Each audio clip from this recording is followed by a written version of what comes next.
A gente volta com o economista André Mirks, que está com a gente ao vivo para falar um pouco sobre esse impacto, né, que vamos ter no nosso bolso, no nosso dia a dia. Né, André, eu estava falando mais cedo, né, que a gente fala aqui de Copom, a gente fala de taxa Selic e esquece que, de fato, onde é que dói de verdade essas decisões. Então, comece perguntando de forma realmente abrangente de que forma a gente vai sentir inicialmente essa taxação de Trump, mesmo que a gente esteja nos países que tiver essa taxação mais baixa.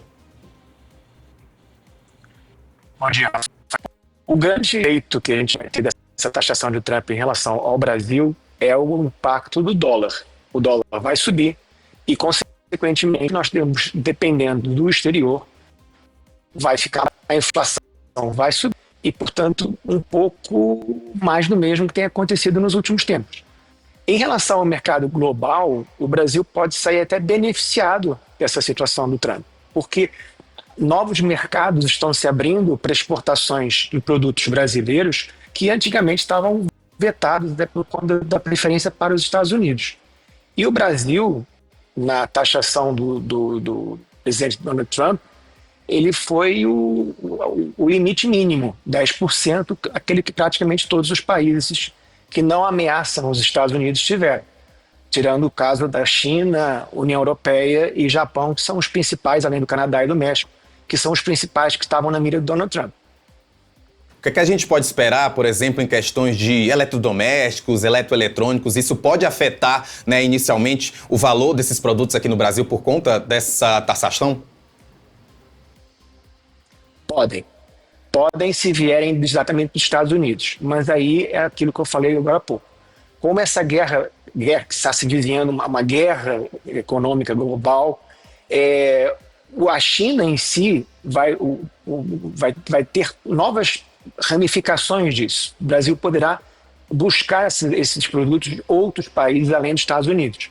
E mesmo em relação aos Estados Unidos, praticamente a diferença não vai ser muito grande, porque a taxação de 10% que foi aplicada ao Brasil já era a que 10% nós aplicávamos aos Estados Unidos. O grande efeito, volto a frisar, é o dólar. Dólar mais caro, importação mais cara. Já que você falou em dólar, é bom e importante sempre lembrar, a gente tem vários produtos alimentícios que são atrelados ao dólar, né? A gente está falando, por exemplo, da soja, né, da carne bovina.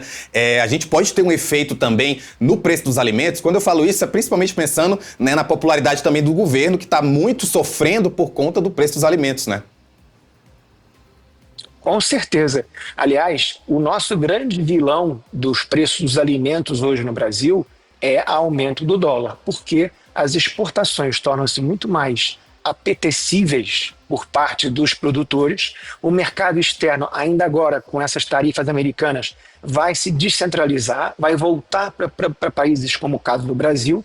Então, os alimentos brasileiros, o agronegócio brasileiro, que de fato é o grande pilar da nossa exportação, ele vai ter um aumento muito grande de demanda.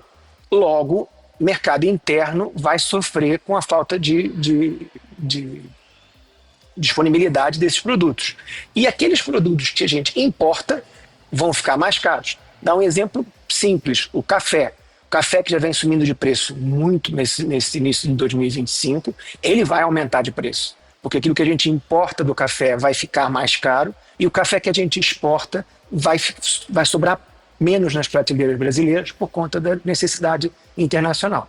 Portanto, vamos sair, vai cair no bolso brasileiro, sim, principalmente na alimentação.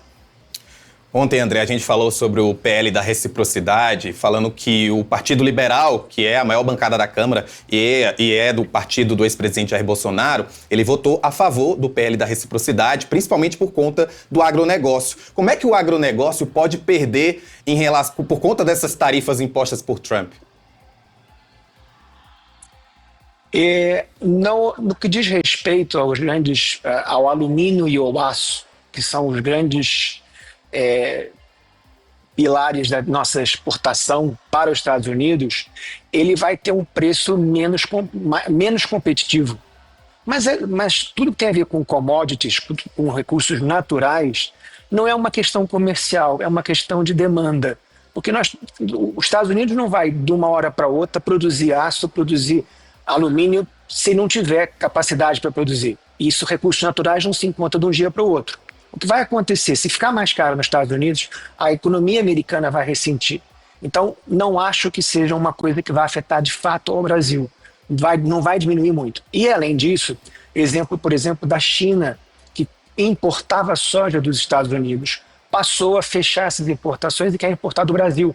Então, vai haver uma benesse para o agronegócio brasileiro. Por isso que aquilo que a gente estava falando agora há pouco, dos alimentos no Brasil, de fato, vão ter um impacto grande por conta da demanda internacional. Quanto à reciprocidade, a lei da reciprocidade que o Congresso autorizou, não faz muita necessidade nesse momento, porque o Brasil não teve um grande impacto nessas tarifas. Ele pode ganhar muito com o mercado internacional.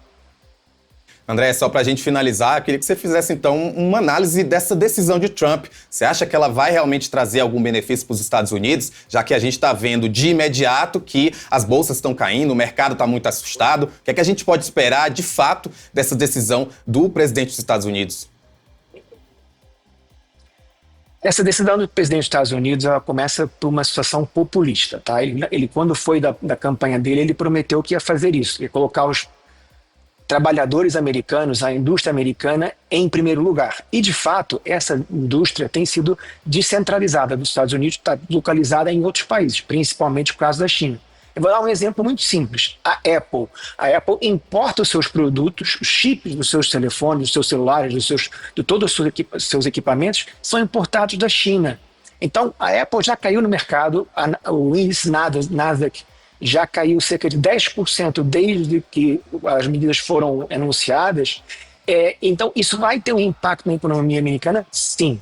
Vai. O JP Morgan hoje de manhã já atualizou a previsão dele de 60%, antigamente era 35%, passou para 60% de risco de recessão nos Estados Unidos. É claro que a recessão nos Estados Unidos implica praticamente uma recessão no mundo inteiro. Os Estados Unidos é a maior economia do mundo. Porém, para o americano, qualquer efeito benéfico é a longo prazo. O que se chama de longo prazo? Montadoras. A General Electric a GM vai aumentar a produção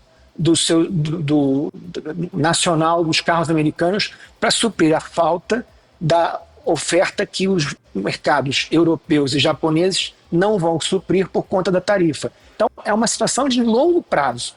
Pode passar por uma questão de recessão, pode passar por uma questão de aperto, principalmente quando você está tarifando produtos importados, você vai aumentar o preço final para o consumidor, até que o mercado americano se reajuste e crie alternativas viáveis nacionais, vai passar um tempo.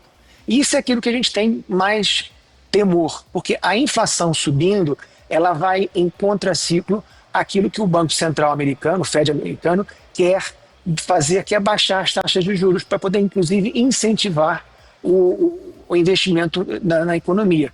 Então, vai passar um apertozinho aí antes. André, muito obrigado pela tua participação aqui no Boletim Metrópolis. Fica à vontade sempre que quiser voltar. Muito obrigado pelo convite. Bom dia.